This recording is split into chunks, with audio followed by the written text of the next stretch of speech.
¿Qué tal? Buenas noches. El día de hoy vamos a hablar de neuroecografía en el síndrome comportamental intracraneal. No cuento con conflicto de intereses y vamos a presentar los objetivos de la sesión, los cuales serán analizar la estrategia que hemos utilizado históricamente en el manejo de los pacientes neurocríticos, conocer la diferencia entre hipertensión endocraniana y síndrome comportamental intracraneal, conocer la utilidad de la ultrasonografía crítica en el síndrome comportamental intracraneal, evaluar la posibilidad de elaborar estrategias terapéuticas neurocríticas en base a los hallazgos obtenidos por ultrasonido y compartir la experiencia generada a partir de casos clínicos. Históricamente es muy similar la estrategia que hemos utilizado para el paciente neurocrítico en los diversos hospitales o en las diversas unidades de atención médica en nuestro país, las cuales se basan en un manejo avanzado de vía aérea, lograr una adecuada estabilidad hemodinámica, sedación y analgesia por 48 a 72 horas, corrección de alteraciones metabólicas y mantener eutermia. Ahora, ¿por qué sedación de 48 a 72 horas? Bueno, pues esto va en respuesta a la duración de la primera fase dentro del mecanismo fisiopatológico de la lesión en los pacientes neurocríticos, la fase oligoémica, la cual es caracterizada por un incremento de la presión endocraniana, un compromiso del flujo sanguíneo cerebral y habitualmente acompañada por una alteración de los mecanismos de autorregulación que como respuesta comprometen la presión de perfusión cerebral. Esta fase oligoémica o fase inicial tiene una duración de 48 a 72 horas y por ende es el tiempo que históricamente se ha recomendado mantener una adecuada sedación. ¿Cómo hemos hecho históricamente la monitorización de estos pacientes? Pues basada en tres pilares fundamentales: la tríada de Cushing, la reactividad pupilar al reflejo fotomotor y el tamaño pupilar, y estudios de imagen como lo serían la tomografía de cráneo. Sin embargo, ¿es adecuado evaluar o monitorizar la evolución de nuestros pacientes con estas tres herramientas? Bueno, pues hay que considerar que la tríada de Cushing es de presentación tardía y habitualmente cuando lo observamos es porque ya hay un compromiso hemodinámico cerebral severo. El estado de las pupilas, fíjense que hemos encontrado en los últimos artículos una diferencia interobservador considerable, por lo cual en los últimos años se ha considerado una evaluación demasiado subjetiva. Y por último, los estudios de imagen, principalmente la tomografía de cráneo, en las últimas literaturas han mostrado una mala correlación con el comportamiento de la presión endocraniana y el comportamiento de la presión de perfusión cerebral. Por ende, basar nuestro manejo en estos tres pilares de monitorización probablemente no sea la mejor herramienta. Ahora, ¿qué ignora esta estrategia que históricamente hemos utilizado en el paciente neurocrítico? Bueno, ignora por completo el comportamiento de la presión endocraniana y la complianza cerebral, el comportamiento del flujo sanguíneo cerebral, la actividad eléctrica cerebral, la respuesta a nuestras acciones y nuestros manejos y la evolución de los pacientes. Y lo más importante es que les niega la posibilidad a los pacientes neurocríticos de un manejo individualizado. ¿Qué quiere decir esto? Prácticamente mide a todos los pacientes con la misma vara, lo cual pues considero que no es del todo recomendable, ya que hay situaciones únicas de cada paciente que exigen que tenga un tratamiento y metas individualizadas. ¿Cuáles serían estos factores? Pues la severidad de la lesión primaria, la cual es diferente en cada uno de nuestros pacientes, el retraso y calidad de la atención inicial, el manejo médico inicial y el manejo médico final, y los factores agregados o comorbilidades. Por ende, se ha desarrollado el neuromonitoreo multimodal. ¿Qué es el neuromonitoreo multimodal? Bueno, lo hemos ido repitiendo en las últimas sesiones y es prácticamente recabar información de múltiples dispositivos que nos permitan entender la complejidad de los cambios ocurridos tras una lesión y establecer estrategias terapéuticas para evitar complicaciones devastadoras. Y para esto hay que entender la diferencia entre hipertensión endocraniana y síndrome comportamental intracraneal. ¿Qué es hipertensión endocraniana? Es básicamente el incremento de la presión endocraniana por encima de lo recomendado o lo considerado como seguro, que actualmente va en 22 milímetros de mercurio, según lo publicado en la cuarta edición del Brain Trauma Foundation del 2017. Cuando la presión endocraniana supera esta cifra, entonces se define como hipertensión endocraniana. Sin embargo, fíjense cómo aquí no involucramos el comportamiento de los flujos sanguíneos cerebrales, sino solamente un número en específico.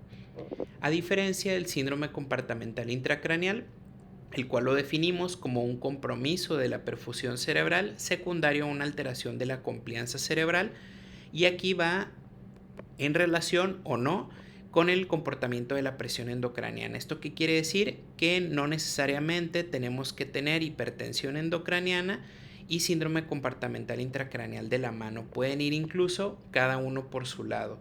No todos los pacientes con hipertensión endocraniana van a presentar síndrome compartimental intracraneal. Entonces, después de esto, ¿cuál de estas entidades deberá ser la prioridad de nuestro tratamiento? ¿El mantener una PIC por abajo de un número nada más o asegurarnos de que el comportamiento del flujo sanguíneo cerebral sea adecuado? En los últimos años se han establecido diversos artículos y literaturas que consideran que normar nuestro tratamiento neurocrítico en base a un número como lo sería la presión endocraniana pudiera no ser del todo favorable o adecuado. Actualmente sabemos que cada uno de nosotros tiene un umbral diferente a la hipoxia e isquemia, y que mientras hay pacientes que con una presión endocraniana elevada ya comprometen su presión de perfusión cerebral, habrá pacientes que con una presión endocraniana normal tengan o no compromiso de la presión de perfusión cerebral. Por ende, la presión endocraniana patológica pues depende de diversos factores, y considerar que solamente un número va a determinar que ésta esté alterada, pues probablemente nos estemos quedando cortos. El objetivo actual, por ende, es individualizar el manejo, priorizar a la presión de perfusión cerebral por sobre la presión endocraniana, evaluar de manera dinámica y continua el comportamiento hemodinámico cerebral de los pacientes, y considerar que un neuromonitoreo adecuado podría disminuir hasta un 30% la mortalidad. Y es aquí donde nace el interés por el ultrasonido, al ser una herramienta que nos permite, según sus características, una posibilidad de poder monitorizar de manera constante y dinámica el comportamiento de los pacientes neurocríticos. ¿Qué características tiene el ultrasonido que nos pudieran beneficiar? Pues ser una herramienta no invasiva, portátil, económica y con capacidad de repetición en tiempo real. ¿Qué aplicaciones nos puede otorgar el ultrasonido que nos pudieran beneficiar en la monitorización neurocrítica? Pues por medio del eco transfontanelar, conocer el estado del contenido endocraniano; por medio de la evaluación del eco Doppler transcraneal, conocer el comportamiento del flujo sanguíneo cerebral, de la complianza cerebral y la presión endocraniana; por medio de la vaina del nervio óptico, de manera indirecta saber cómo se comporta la complianza cerebral en nuestro paciente; y por medio de la pupilometría, evaluar las estructuras que interactúan en la acción del reflejo fotomotor y consensual. ¿Qué beneficios tendría esto para nuestros pacientes neurocríticos y para nosotros mismos? Bueno, pues nos permitiría conocer la repercusión de la presión endocraniana, nos permitiría evaluar el comportamiento del flujo sanguíneo cerebral, escalar y desescalar el tratamiento, evaluar el beneficio del tratamiento hiperosmolar, individualizar los objetivos hemodinámicos, evaluar de manera objetiva la evolución de nuestros pacientes e identificar de manera temprana y dar un adecuado manejo al vasoespasmo cerebral. En los últimos años se han establecido ya en los consensos de manejo neurocrítico a la herramienta del ultrasonido como uno de los pilares para darle seguimiento a estos pacientes. En el 2014 se publica por la Neurocritical Care Society el consenso de neuromonitoreo multimodal, que incluye a la ultrasonografía crítica como uno de sus pilares. Y pues hay múltiples artículos que han establecido que es una buena herramienta para monitorizar de manera no invasiva el comportamiento de la presión endocraniana. ¿Qué hallazgos podemos identificar en los pacientes neurocríticos en cuanto a la ultrasonografía crítica? Bueno, en el Doppler transcraneal, los pacientes con síndrome compartimental intracraneal van a presentar un patrón de alta resistencia, el cual se caracteriza por una diferencia amplia entre la velocidad sistólica y diastólica, habitualmente con velocidades medias bajas e índice de pulsatilidad y resistencia elevados. Estos pacientes pueden presentar una imagen de doble espiga o doble muesca, lo cual nos habla de resistencia al flujo sanguíneo, en este caso cerebral. En cuanto al grosor de la vaina del nervio óptico, pues esta va a estar engrosada, lo cual nos habla de una mala complianza cerebral, y tenemos como límites actuales en menores de un año 4 a 4.5 milímetros y en mayores de un año 4.5 a 5 milímetros. Estas mediciones se han establecido con seguridad básicamente desde hace más de 20 años y conforme han ido pasando los años, la sensibilidad y especificidad ha ido incrementando. Actualmente contamos con sensibilidad de un 74-95% y especificidad del 79 al 100%. Y se ha identificado una buena correlación entre una vaina de más de 5 milímetros y una presión endocraniana de más de 20 milímetros de mercurio. En los últimos años, comentábamos de manera inicial que se ha establecido que probablemente la valoración de la reactividad pupilar al reflejo fotomotor de manera manual pudiera ser muy subjetiva porque se han encontrado diferencias considerables interobservador. Esto llevó a la necesidad de evaluar la reactividad pupilar a la luz de manera automatizada y se creó el pupilómetro, el cual arroja un índice que establece qué tan bien o mal reacciona la pupila ante un reflejo de luz. Sin embargo, pues sabemos que en países con recursos limitados como el nuestro, pues el contar con estos aparatos podría ser muy difícil y por ende se ha creado la posibilidad de evaluar la respuesta de la pupila al reflejo fotomotor y consensual de manera guiada por el ultrasonido. ¿Cómo se hace? Pues medimos el diámetro de la pupila por ultrasonido antes o en reposo y posteriormente hacemos un reflejo fotomotor y consensual y evaluamos el diámetro tras la contracción. Sacamos un índice y aun y cuando no hay un índice establecido como tal, se considera que un índice de reactividad pupilar menor al 10 al 12% pues correlaciona con una mala reactividad pupilar al reflejo fotomotor y nos hablaría del compromiso de las estructuras que interactúan en este reflejo.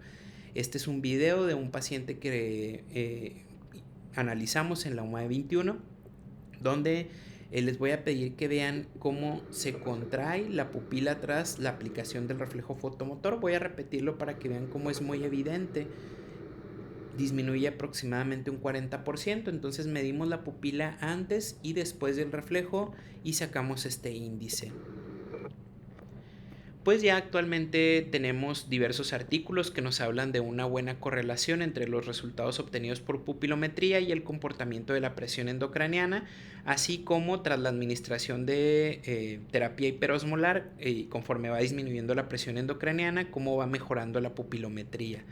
Y hay artículos que establecen una buena correlación entre la pupilometría automatizada y aquella evaluada por métodos ultrasonográficos. Otra de las herramientas en el paciente con síndrome compartimental intracraneal sería la evaluación de la autorregulación cerebral. Como comentábamos, la mayoría de los pacientes presentan un compromiso de la misma.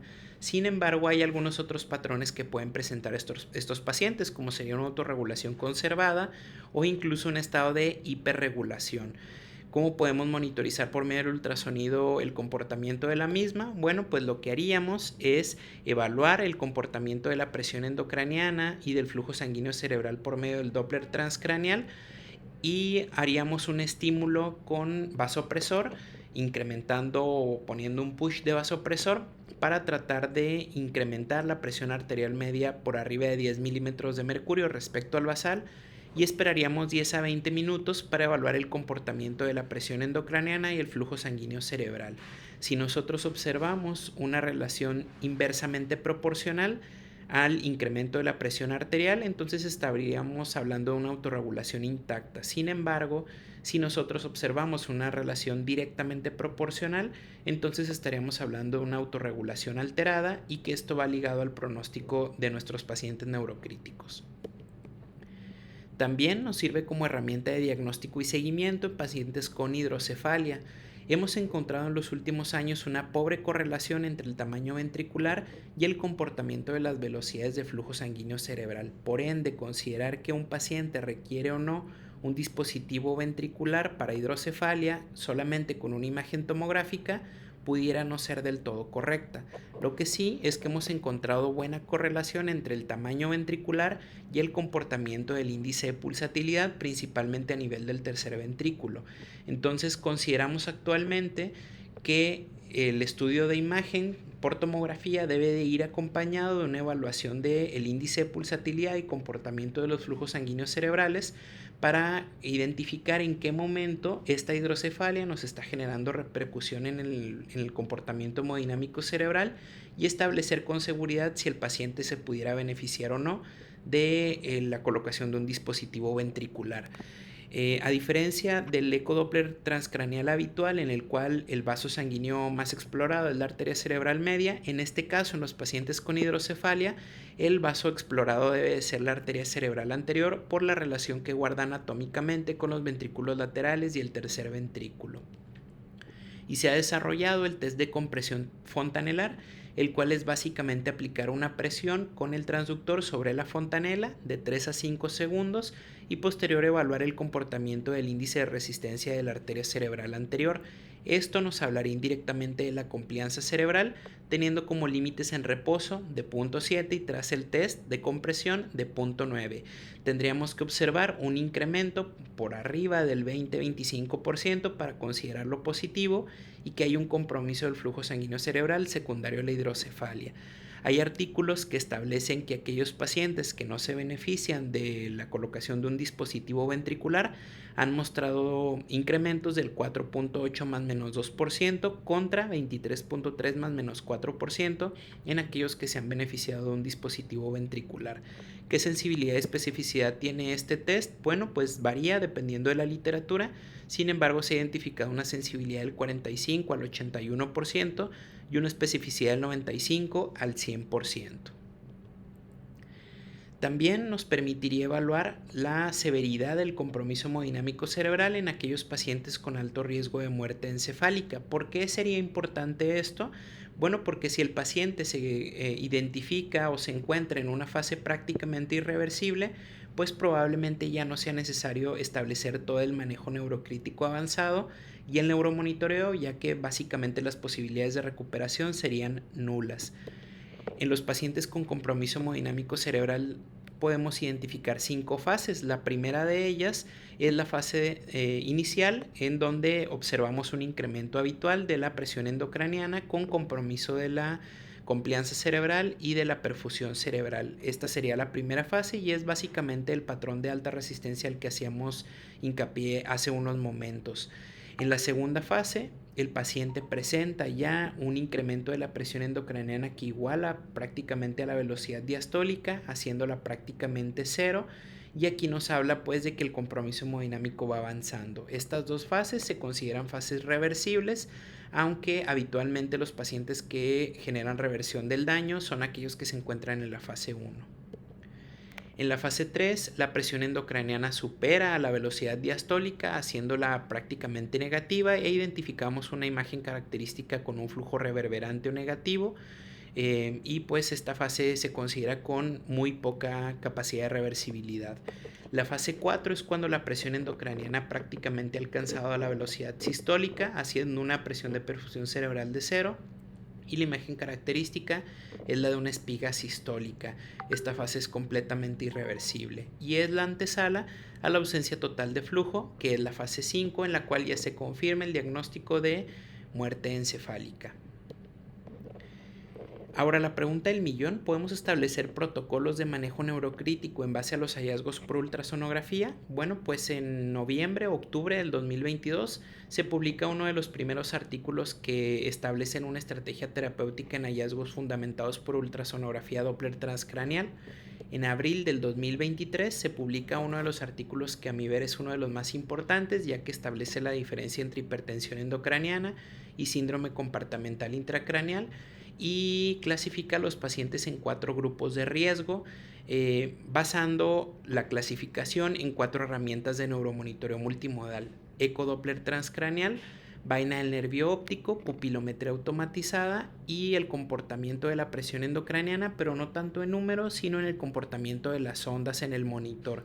Y clasifica a los pacientes en 4 grupos. Grupo A, aquellos que no tienen hipertensión endocraniana ni síndrome compartimental intracraneal. Grupo B, aquellos que sí tienen hipertensión endocraniana, pero que aún no tienen compromiso de la perfusión cerebral, o sea, no hay síndrome compartimental intracraneal. Grupo C, aquellos que ya tienen síndrome compartimental intracraneal e hipertensión intracraneal. Y en el grupo D, aquellos que ya tienen un compromiso hemodinámico cerebral severo. Y la propuesta que hacemos nosotros es, en todo paciente que llega a la unidad de cuidados intensivos pediátricos, realizar una neuroecografía inicial y, en base a los hallazgos obtenidos, clasificar al paciente para tratar de determinar cuál sería la mejor estrategia terapéutica. Si el paciente presenta un Doppler transcraneal normal, una vaina normal y una pupilometría de más del 15%, pues el siguiente paso sería evaluar la realización de una ventana neurológica. En cambio, si el paciente presenta un Doppler transcraneal compatible con alta resistencia, una vaina anormal y una pupilometría de menos del 15%, entonces evaluar la severidad del compromiso hemodinámico cerebral, si este se encuentra en grado 1 o grado 2 y consideramos que son fases reversibles, pues establecer todo el manejo neurocrítico y una adecuada estrategia de monitorización neurológica. Si el paciente presenta un compromiso hemodinámico cerebral grado 3 o 4 que consideramos que tiene muy poca reversibilidad, probablemente dar medidas de soporte y pues no necesidad de dar un manejo avanzado neurocrítico, ya que las posibilidades de reversibilidad son prácticamente nulas. Ahora, ¿cómo llevamos esto a la práctica? Bueno, les voy a presentar algunos casos clínicos, los cuales hemos ido complementando conforme han ido pasando los años. Estos son los que, a mi ver, reflejan de manera más importante el éxito o el resultado de una estrategia en base a los hallazgos obtenidos por ultrasonido. Este es un paciente femenino de 12 años, el cual ingresa a nuestra unidad proveniente con un accidente automovilístico, diagnóstico de politrauma y un traumatismo craneoencefálico Marshall II. Fíjense que esta paciente había sido evaluada en otra unidad hospitalaria, en la cual neurocirugía consideró que era una paciente candidata a cranectomía descompresiva. Sin embargo, por cuestiones administrativas fue trasladada a nuestra unidad.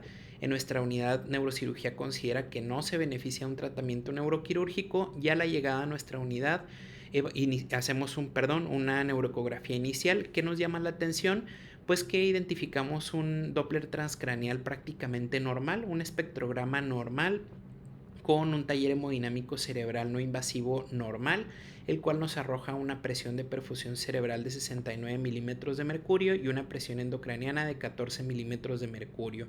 Con esto descartamos que la paciente tenga hipertensión endocraniana y síndrome compartimental intracraneal, y complementamos nuestro estudio con una pupilometría, la cual nos arroja un índice de reactividad pupilar a fotomotor del 51% y a consensual del 47%. Siguiendo nuestra propuesta de tratamiento, pues hacemos ventana neurológica y esta paciente se extuba a corto plazo y en menos de 48 horas ya estaba en piso pediatría sin ninguna secuela neurológica.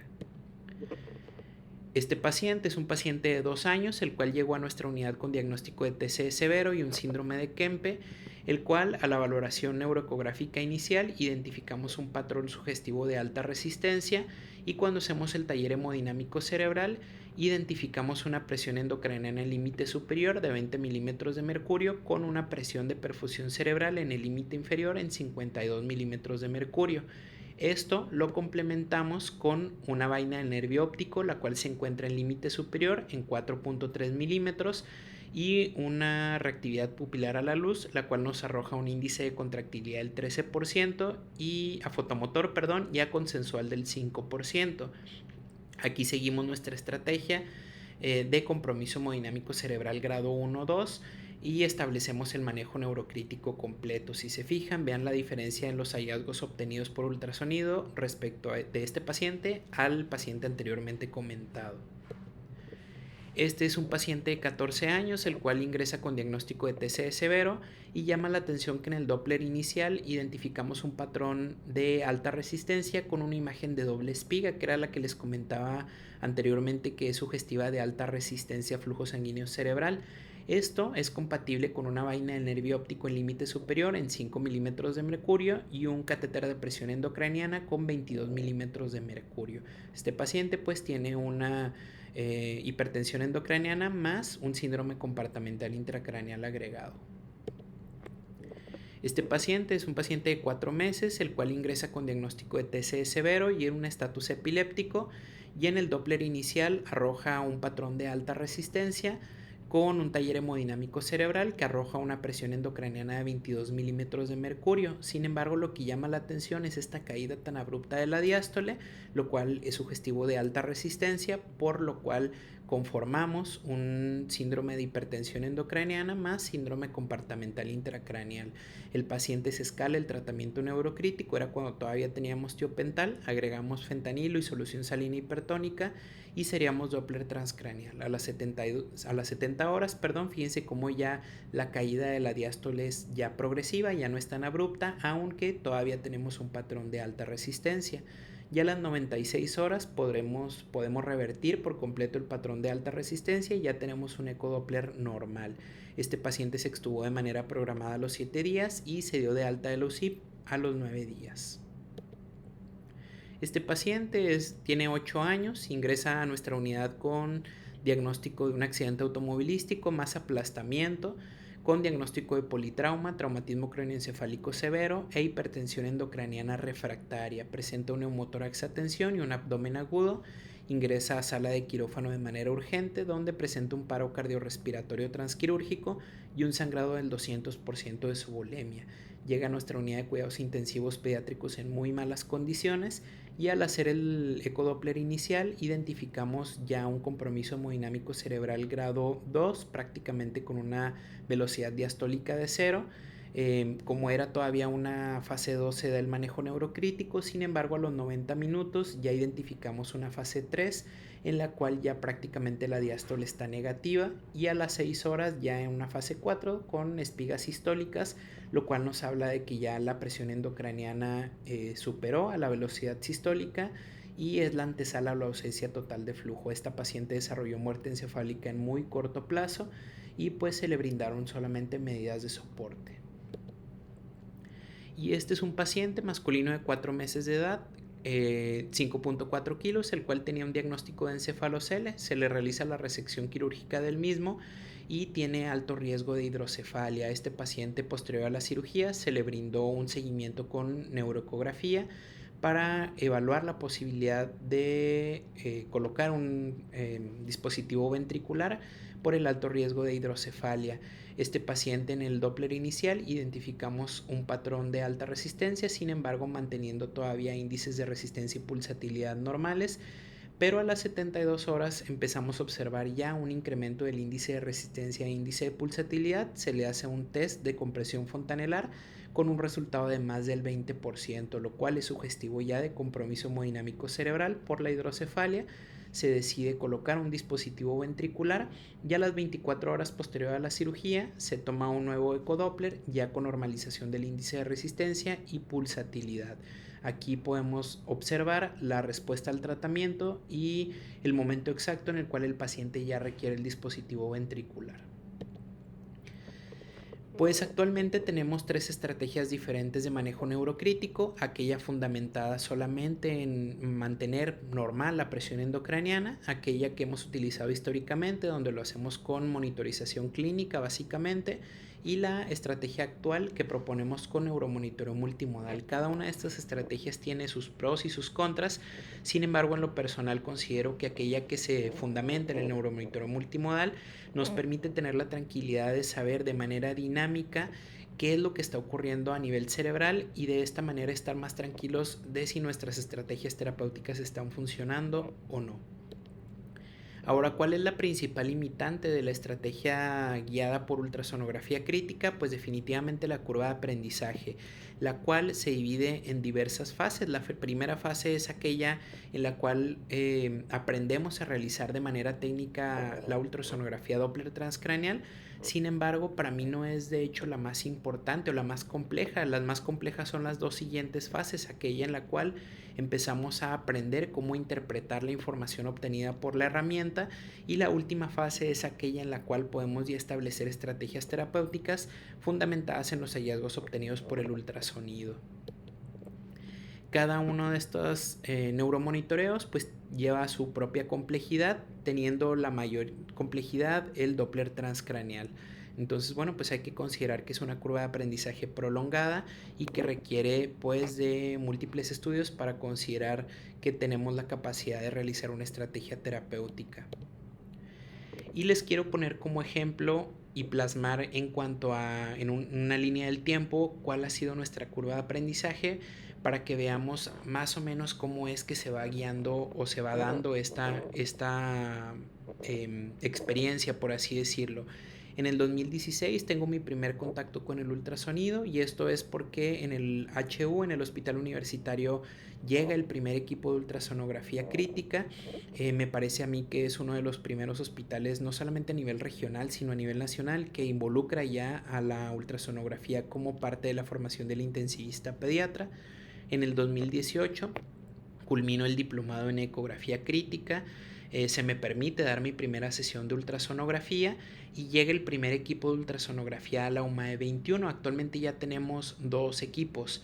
En el 2020, prácticamente ya llevo 4 años haciendo ultrasonografía crítica. Considero ya es hasta este punto donde empiezan a ser mis ecos confiables. Sin embargo, empiezo mi nueva curva de aprendizaje, que es aquella en la cual se involucra la interpretación de los hallazgos. Aquí empiezo a tener oportunidad de hablar en las sesiones de neuromonitoreo básico.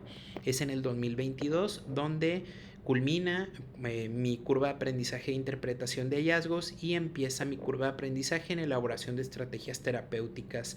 Aquí empiezo a hablar ya un poco más de la evolución de la monitorización neurológica.